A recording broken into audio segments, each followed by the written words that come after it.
नमस्कार देवी और सज्जनों, आज हम बॉलीवुड की एक ऐसी मूवी के बारे में बात करने वाले हैं जिसमें लॉजिक एक सेकंड लॉजिक वो क्या होता है। लॉजिक तो बस मोह माया है। ग्रेविटी, लॉज ऑफ मोशन, ये तो बस फिजिक्स मैया की देन है। इस मूवी का इन सारी मोह माया से कोई भी लेना देना नहीं है। अच्छा बहन के तो ये मूवी 1990, 80, 70, 60, 40 जब मर्जी आई हो, हमें इससे कोई लेना देना नहीं है। अपने हो क्या?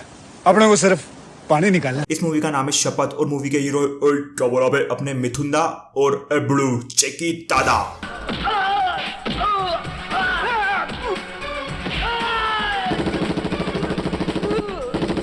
तो जैसा कि आप देख सकते हो, बहुत ही नॉर्मल सा फाइट सीन चल रहा है जिसमें हमारे जेकी दादा गुंडों को जोर जोर से पीट रहे हैं और तभी दो टांगे उड़ती हुई आती है जिन्हें जेकी दादा पकड़ लेते हैं और विंडो पर दे मारते हैं। ये पॉसिबल भी कैसे हो सकता है कि हमारी 6 फुट लंबे जेकी दादा के मुंह के पास इस बंदे ने अपनी दोनों टांगे दे दी, लो भाई पकड़ो और पटक दो मुझे खिड़की पर। अगले सीन में हम देखते हैं कि दो विलन हमारे मिथुन दा के ऊपर मशीन गन से अंधाधुंध फायरिंग करने लगते हैं, लेकिन हमारे मिथुन दा को एक भी बुलेट लग नहीं रही है, सिर्फ खून के दाग लग रहे हैं क्योंकि हमें पता है कि दाग अच्छे होते हैं और हमारी मम्मी उन्हें सर्फ एक्सेल से धो देगी। अरे क्या चालू है ये, ऐसा हो भी कैसे सकता है। नेक्स्ट सीन में हम देख सकते हैं कि हमारे दो नल्ले विलन आपस में 2 सूटकेस को एक्सचेंज कर रहे हैं और तभी हमारे जेकी दादा बाइक से उड़ते हुए आए और दोनों सूटकेस को अपनी टांगों में फंसाया, दोनों विलन को एक एक चपेड़े मारी और वहां से कट लिए। अरे जेकी दादा, मुझे ये समझ में नहीं आ रहा है कि जहां पर वो गुंडे अपने सूटकेस एक्सचेंज कर रहे थे, आप एग्जैक्ट सेम पॉइंट पर कैसे उड़ते हुए आ सकते हो।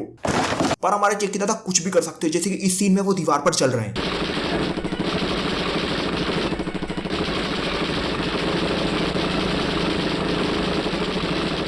हाँ भाई उठो, चलो उठो उठो उठो, धरती छोड़ने का वक्त हो चुका है। अब क्या करोगे जीकर? अगर आपके ऊपर अंधाधुंध गोलियां चल रही हैं और आप दीवार पर नहीं भाग सकते तो क्या मतलब है आपके जीने का? What is the point of being alive? इस सीन में 2 गुंडे आते हैं और हमारे जेकी दादा के ऊपर फायरिंग करना शुरू कर देते हैं और तभी हमारे जेकी दादा को याद आता है मैं तो टाइगर का पप्पा हूं, मैं तो दीवार पर भी भाग सकता हूं, और वो दीवार पर जोर जोर से भागना शुरू कर देते हैं। हाँ मैं मान सकते हैं काफी ज्यादा अविश्वसनीय है, लेकिन आपको विश्वास करना ही होगा, हमारे जेकी दादा सही में दीवार पर भाग रहे हैं। हमारे जेकी दादा बचपन से ही स्पाइडरमैन की शक्तियां लेके पैदा हुए। क्या कर रहे हो जेकी दादा? ऐसे चिकने जूते पहन के कैसे भाग सकते हो आप दीवार पर? जूते तो अच्छे वाले पहन लेते कम से कम।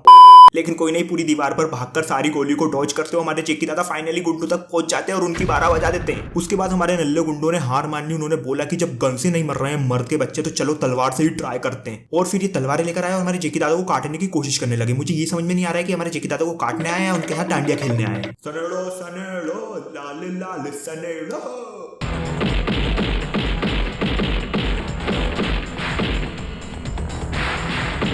उसके बाद हमारे जेकी दादा की लातों का पंखा चालू हो गया है। विलन को समझ में नहीं आ रहा लातें कहां से उड़ती हुई आ रही हैं और गाइस ये पंखा चलते ही जा रहा है, चलते ही जा रहा है, चलते ही जा रहा है। उसके बाद गाइस जेकी दादा ने गुंडे की टांगों को पकड़कर उसको गोदी में उठा लिया है। ले ले आजा मेरे बेटे, और टेबल पर चढ़ गए और ये पटक दिया है उसको, टेबल को भी तोड़ दिया है, साथ में टेबल भी लाई।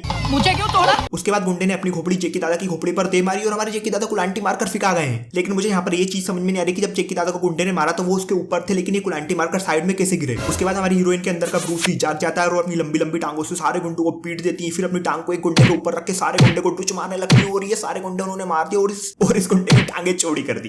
वाह हमारी वंडर वुमन। नेक्स्ट सीन में आप देख सकते हो 6 गुंडे गुलांटियां मारकर हमारे हीरो के सामने आ गए, लेकिन हमारे हीरोज ने इनको सारों को निपटा दिया और जैसे वो गुलांटियां मारकर आए थे वैसे ही गुलांटियां मारकर वो वापस मर चुके हैं, क्योंकि ऑब्वियस सी बात है उनमें से किसी का भी निशाना हमारे दोनों सुपर हीरो के निशाने से अच्छा नहीं होगा। भाई एक गोली तो जगह पर मार देते। उसके बाद हमारी मूवी का मेन गुंडा उड़ते हुए आता है और हमारे दोनों हीरो की छाती पर टांगे चौड़ी कर बैठ जाता है। पर इतने सारे गुंडे गन के साथ हमारे दोनों हीरो को नहीं मार पाए तो ऑब्वियसली ये भी नहीं मार पाएगा। उसके बाद हमारा मेन गुंडा रॉकेट लॉन्चर लेकर आ जाता है, पर वो भी निशाने पर नहीं लगा, या यूं कहे कि हमारे जेकी दादा ने उसको डॉच कर दिया। नेक्स्ट सीन में हम देखते हैं कि अचानक से बिल्डिंग में आग लगना शुरू हो जाती है, जिसके कारण हमारे जेकी दादा का पैर भी चलने लगता है। पर गाइस आप गेस कर सकते हैं कि आग बुझेगी कैसे? हमारे जेकी दादा के हाथ में जो बच्चा था उसने अपने सुसु से पूरी की पूरी आग को बुझा दिया। मतलब इतना छोटा बच्चा इतनी सारी सुसु कैसे कर सकता है, वो भी एग्जैक्ट उसी पोजीशन पर जहां पर आग लगी हुई है। उसके बाद गाइस जेकी दादा ने उस बच्चे को एक पतली सी वायर के साथ बांधा और वहां से कूद गए। ओ माय गॉड, अब क्या होगा? क्या जेकी दादा जिंदा बच पाएंगे? क्या बच्चा जिंदा बच पाएगा? और गाइस फाइनली जेकी दादा नीचे आ गए और गाइस आप देख सकते हो उस वायर का बिल्कुल भी यूज नहीं हुआ है। इस तरह से वो बच्चा मर भी सकता था। अरे कुछ तो लॉजिक यूज कर लेते, दिमाग का भंड हो चुका है गाइस, इससे ज्यादा मैं नहीं देख सकता। अगर आपको वीडियो पसंद है तो वीडियो को लाइक कर देना, चैनल पर नए हो तो सब्सक्राइब करके बेल आइकन पर क्लिक कर देना। मैं मिलता हूं आपसे अगली वीडियो में, तब तक के लिए बाय बाय।